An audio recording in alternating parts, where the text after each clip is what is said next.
Now, I must admit, I was never for a moment for this war. But once Saddam was overthrown, among my friends, I was one of the people who thought that, at least in itself, other things being equal, that's a good thing, and one should at least try to make a contribution, whatever one can, to a democratic development, that in spite of everything, in spite of initial illegality and illegitimacy and irrationality, that something like the window of opportunity for democracy in Iraq be exploited. I try to do this, but we don't have to talk about this now, through trying to make a small contribution to discussions around the UNDP, hoping that the United Nations at least could make at a certain juncture some kind of positive input into the process. I turn out to be wrong about that, but that doesn't matter now. Theoretically, what I thought, and here I use Hannah Arendt's work to help me, was that one could distinguish between liberation, which is an act of force, and a constitution, and substitute for many of the traditional liberating forces of the past an external agency that, to be sure, will be perhaps considered an occupier by some of the people of the country, but nevertheless would have at least some advantages in relationship to an indigenous elite in setting up a constitutional process. For example, it would not have to use its power position to establish a long-term set of advantages for incumbents of its own choice.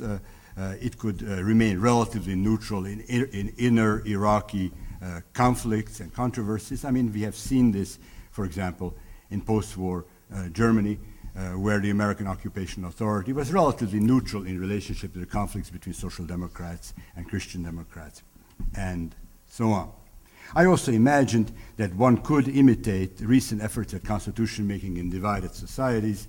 I was especially impressed by the efforts that were undertaken in the Republic of South Africa, whose process I thought really had a model character. Now, of course, what has happened under American occupation was, now we can all see it, was not comparable to a process like that of South Africa. And perhaps I was laboring under many illusions when I thought any kind of comparison like that could be made, given the role of a foreign agency.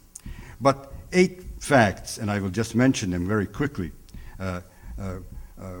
were significantly different and significantly negative about the process as it took place in Iraq. And some of this had been stressed by other interpreters, but in my defense, at least, I can say that I stressed almost all of them from the beginning of my writings on the subject.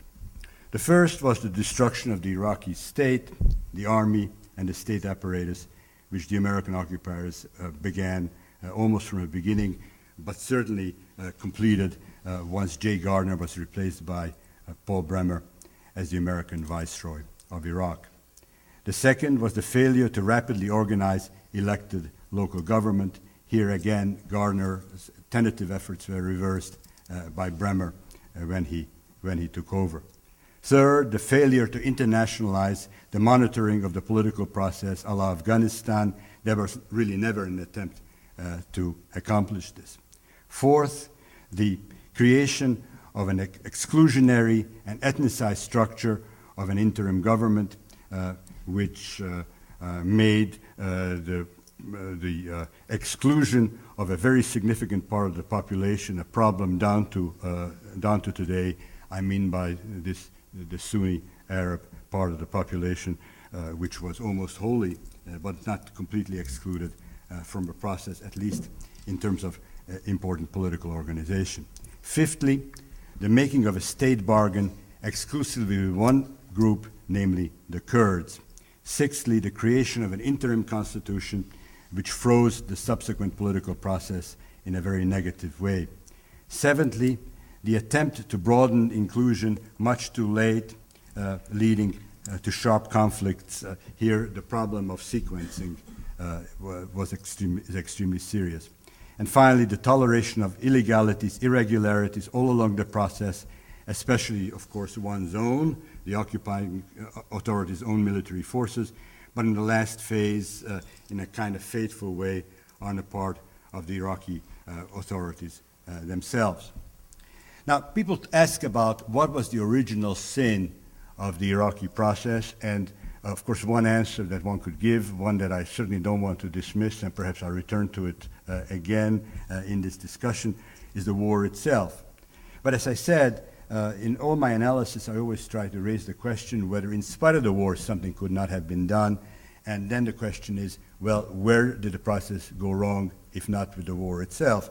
And in the long list that I have just given you, there are two candidates for this. One, and they amount to the same thing. One candidate is the destruction of the state. If the Iraqi state would have been kept more or less intact, or at least only if part of it had been dismantled, if the state apparatus would have been kept, even if the army would have been partially dismantled, or the other way around. Either way, the creation of the forcing of the whole Sunni professional middle class into an antagonistic position to the whole process would not have occurred quite to the same extent. And if that would not have happened, then in the bargaining and negotiating process, Sunni actors could have also been included. And this would have meant a much more inclusive and therefore more legitimate negotiating process with a different constitutional outcome and a different kind of state bargain. Another place where the process could have been different was that had it been internationalized from the beginning, and this would have led, I think, to the same chain of events that I just mentioned, because no international authority would have made that mistake in relationship to the established Iraqi state. So the question is whether these errors, the destruction of the state or the lack of internationalization, were really mere mistakes, or whether they are rooted in something more fundamental. Let me try to conclude by tackling this question, which for me always remains the most difficult one. Recently, I taught a course in Cape Town, South Africa, and I gave a presentation on Iraq. It was a presentation something like this, and I went through pretty much the same kinds of steps, except I didn't get through it because about 5 or 6 or 7 minutes into the discussion, I mentioned the word liberation. And when I mentioned that word, almost all the students in the group, about 40 from different African countries, including from South Africa, immediately attacked me. You cannot use the word liberation in relationship to what happened. And I danced around with them. I couldn't continue with the lecture. I had to dance around, and I said, well, what about, just think about Tanzania and Uganda. Well, was that, the removal of Idi Amin, not really a liberation? And there was one Ugandan student who agreed with me, but no one else in the room, and that was it. And then I said, I'm from Hungary. Actually today is April 4th, and April 4th was the Liberation Day in Hungary 51 years ago. I was about 3 months old at the time, and for Hungarian Jews that was truly a liberation.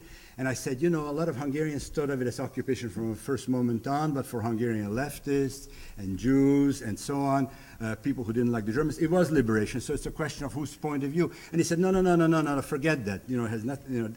There's no liberation. If it's a foreign army, if it's a foreign invasion, liberation is just the wrong category.